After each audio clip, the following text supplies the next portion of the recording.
quite easy to experiment with digital things because they're virtual. And it's much more difficult to experiment with bio things, for instance. Because it takes longer, but also it's more dangerous. It's more, well, but you know, it's kind of interesting because those arguments are true, but at the same time, they're the same arguments that were true also when the digital started. I mean, it was going to be this, it was going to be that, it was hard to do, and it will become easier. Yeah. And I think, if anything, I think you can't rest. I mean, we're not in a situation where individually we make a choice and we rest, we stop. But as a whole, there's no way to stop this. And so you just take a deep breath and jump back in. That's my impression. I mean, and it's actually a lot of fun. A lot of the things that I'm looking at that I haven't shown you, because that would take another 3 hours to do, is looking at morphogenesis. I mean, there's a lot of the things that I'm actually working on have to do with trying to figure out what happens when all of us begin as a single cell that divides and divides and divides and divides, and there's a whole music to the sequencing, the chemical sequencing that makes us come out. We are a kind of symphony of chemistry that is generative and unfolds over time and produces us. That's increasingly understood. It's not perfectly understood, but it's increasingly understood, and it's understood enough that we can simulate it algorithmically, and we're beginning to simulate it actually.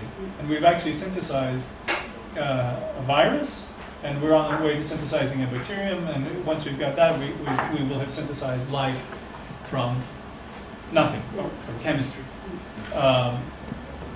We're leveraging all sorts of things to make that happen, mostly bacteria as factories, but that's where all of that is heading. And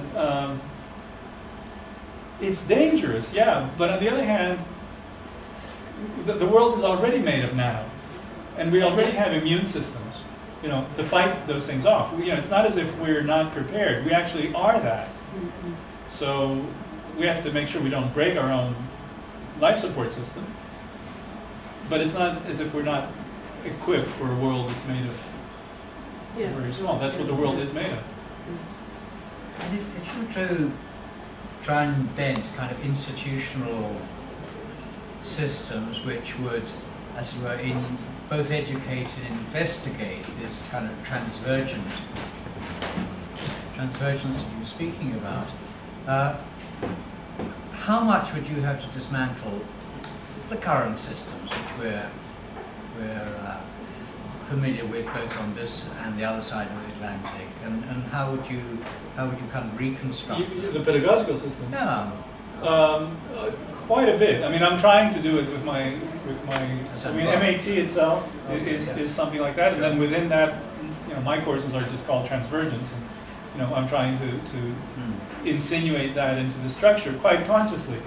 Basically, a university is still a medieval institution, and it's still an Aristotelian institution, and it still relies on a taxonomy of knowledge, and the departments actually are constituted that way, and each department is an epistemological hold on the world. So if knowledge can be constructed clinically, there's a clinical department. If it can be done statistically, there's a statistical department. If it can be done logically, there's logic. If there's mathematics, it's mathematics. If it's empirical, it's empirical. If it's literature, it's scholarly. Every branch is a particular way of knowing.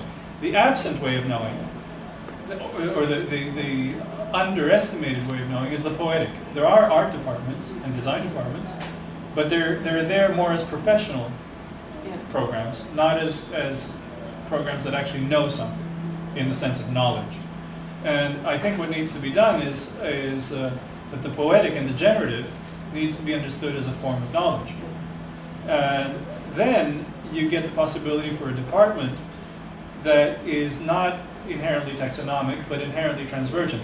What it teaches is not to hold, but to build knowledge. So if this is what I'm telling my students, I'm also telling them that when they have students, they shouldn't tell them this, they should tell them something else. You know? And what they should pass on is a kind of impatience or a kind of openness or willingness or all these things that are implied here. Again, I don't know, I mean, the taxonomic system was really very useful, it got us this far. But we're accelerating.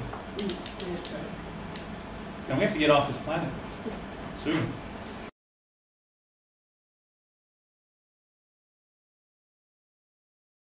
The idea that you have to look to the past to see who you are is, you know, it's a splendid idea, but it might not be the only idea. A prejudice.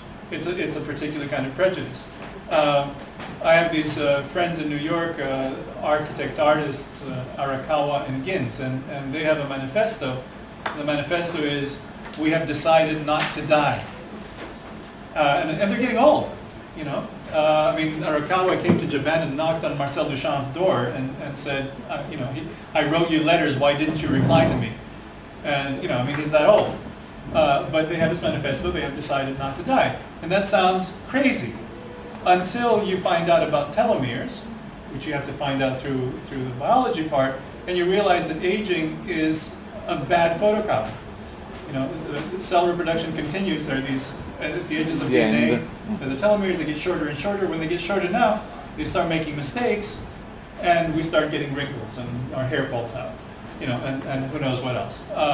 So if you fix them, then it actually corrects itself. So we've taken nematode worms, these little worms, and made them live 20 times longer, right? They don't live very much, so if they live a day and they live 20, that's a big deal.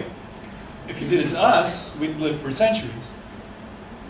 So we have decided not to die comes as a kind of artistic manifesto, but it's actually a correct statement. We have assumed for all of history that death is absolute, that it can't be changed. Well, maybe it can. You know, it's not to be assumed. That doesn't, you know, there's no guarantee, you know, and if you get, you know, hit by a gondola, then it's too bad, you know.